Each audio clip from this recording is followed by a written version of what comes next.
Hello বন্ধুরা, কেমন আছো? আশা করি ভালো আছো, সুস্থ আছো। আমি তোমাদের অপরিতা। আজকে তোমাদের জন্য নতুন একটা রেসিপি নিয়ে চলে এসেছি। রেসিপিটা হলো সিমের দানা দিয়ে। সিম যারা একদমই পছন্দ করো না তাদের জন্য এই রেসিপিটা। বাচ্চাদেরকে বড় কিন্তু সবাই খেতে পছন্দ করে এই রেসিপিটা। আর তোমরা কিন্তু অবশ্যই এই রেসিপিটা কখনো না খেয়ে থাকলে অবশ্যই বাড়িতে ট্রাই করে দিও। সিমের দানাগুলোকে জল দিয়ে কিছুক্ষণ সিদ্ধ করে নেবো। তোমরা চাইলে খোসাটা ছাড়িয়েও নিতে পারো, আবার না ছাড়িয়েও নিতে পারো।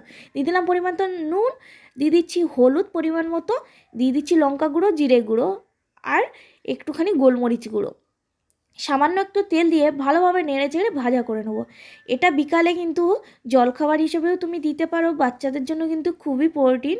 সেক্ষেত্রে তোমরা কিন্তু এখানে লঙ্কাটা ইউজ না করলেই ভালো হবে, ঝালটা ওদের ভালো লাগবে না। তার জন্য দেখো খুব সুন্দর করে নাড়াচাড়া করে এখানে ভেজে নিচ্ছি। আর বাচ্চা থেকে বড় কেন ভালোবাসবে বললাম, কারণ যারা সিম খেতে পছন্দ করো না তারা কিন্তু এইভাবে সিমের দানাটা একবার অবশ্যই খেয়ে দেখতে পারো। বাদামের চেয়েও কিন্তু খেতে এটা ভালো লাগে।